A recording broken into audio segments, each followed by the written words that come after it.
Scrappy today.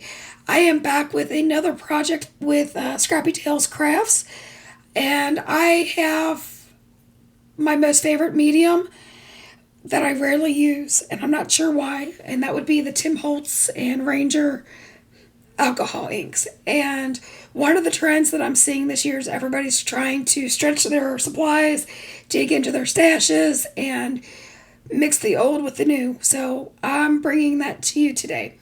And the products that I'm sharing are products from Scrappy Tails that have been released over the last year.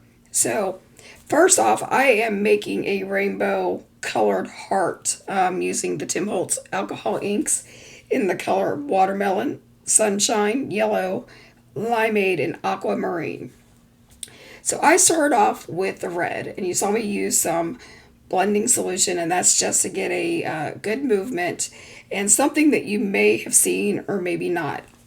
Remember those old airbrush curling brush things that we used like 100 years ago? It's by Conair. It's a two-in-one heat and curling thing. So I take the barrels off of it because I never intended to do my hair that way. But I use it to kind of dry and move the inks. And what I find with this, because it's got two settings, the air doesn't move as fast as like an air dry as a hair dryer. So you've got some time, so you're not like drying the ink instantly. So you can still move it, but you're not able to blow it all over like you do with a compressor or one of the like bulb syringes. This is the method I like to use, but you can use any of the methods that you've seen. Prior to me having that, I used to take a straw and blow the inks around, but I just didn't really care for that because I knew that I was inhaling the toxic fumes, especially with the alcohol blending solution. You're not supposed to inhale that, so keep that in mind. Keep your room nice and ventilated when you do it. So like I said, I love alcohol inks. I think I made like 4 backgrounds. I didn't include those. That's just because when I have them out, I play. I play. And some of them turn out good and some of them don't. And that's the one thing that I'd have to say, if you're a control freak, which I can be, this is a challenge because you have no control unless like you're some mastermind at this art, and I am not.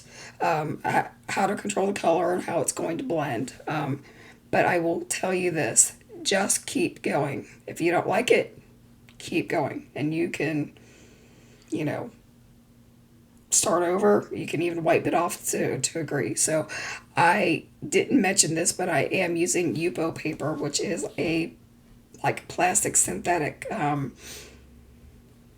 paper. So I mentioned that I'm using the heat tool, like the curling iron thing. That's because it doesn't get really hot. So if you were to use a heat gun, you would melt or warp the paper. Now there are different Yupos out there that are more heat resistant or thicker, but for the most part, I would say to be very careful using the heat. And again, I'm going to emphasize, because you're heating the alcohol inks, make sure that you're in a well ventilated room or have a fan on, something like that. I know that I kind of started and stopped a few times just to get out of the smell when I was making my multiple backgrounds. But I'm just curious. Do you like this so far? Do you like the way it's coming out? Because I love it. I am working on a glass mat, which is very nice because you can take a baby wipe or an alcohol wipe and you can clean up the alcohol ink and it just disappears and you don't have a mess. I know that if you use like a silicone mat or one of the craft mats, it will stain it. So I always tend to go with a glass mat or a lot of paper lining because I'm a messy crafter. So I tend to think that, the glass mat's the way to go. Now, I didn't bring out a purple, so my attempt here with bringing in the red at the very bottom was to get a purple, and I got a small smidge of purple. And I was okay with that. As it turns out, I am not going to use the purple at all, and I always think that purple tends to be the color that people leave out either because they don't have enough room or when they crop down an area that they're going to use. So one of these days I'm going to do a reverse rainbow and make sure I use the purple first. I know that sounds crazy, but my rainbows very rarely have a good purple in it. So I am bringing in the scalloped heart add-on from the Valentine's release at Scrappy Tails, and I die cut the heart so that it would be kind of hanging off the edge. It's a great card for, or a great die for an A7 card, but for an A2 you kind of have to cut it down, which was fine with me. So now you're going to see I don't have the purple. And I used my ATG gun to tape it down just because with it being plastic, using liquid glue, it would take forever to dry. And now I am cutting out the Labrador from the Garden Stand Animals, and I cut that out 3 times, and I'm just stacking those so that I get a substantial weight for him. And I think he's adorable. I had a black lab that I absolutely adored, so when I saw this die set, I had to have it just for him. I know that's crazy. It comes with many other animals, and I'm sure you're going to see more projects using them. But for now, that's what I'm using. And then I guess the corgi comes with a collar. So my dog used to have a red collar and a gold tag. So I used I die cut the collar from the other dog that's in the set, and I kind of cut it down so it would fit the black lab. So I needed a thank you card for a friend, so I brought out an even older release from last summer. It was like the fairy tale themed, and I used the fairy sentiments and created my own sentiment, which I think is really cool. It's stretching your supplies. It's bringing in stuff that you already have, and you don't necessarily have to go and buy all of the things, even though I usually buy all of the things. So I started out by stamping Best Friend with Versamark ink onto my block panel, and I am heat embossing that in white powder.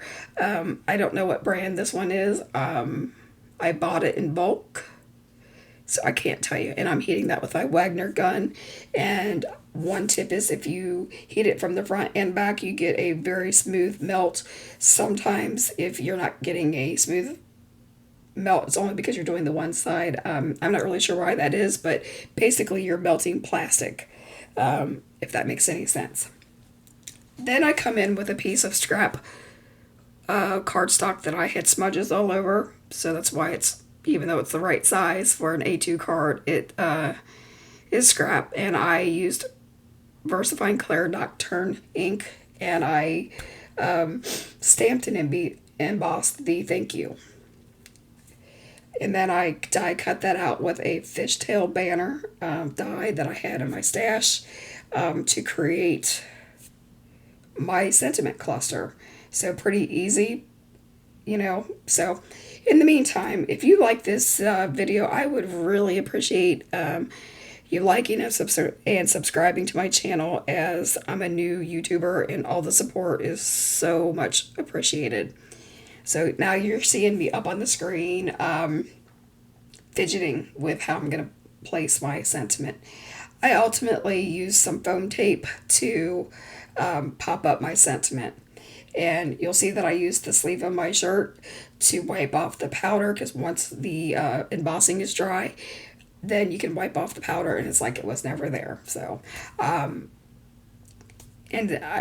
being true to myself, I am adding dimension with foam tape, and I'm popping up the entire block panel on foam tape prior to putting it down onto my A2 card base.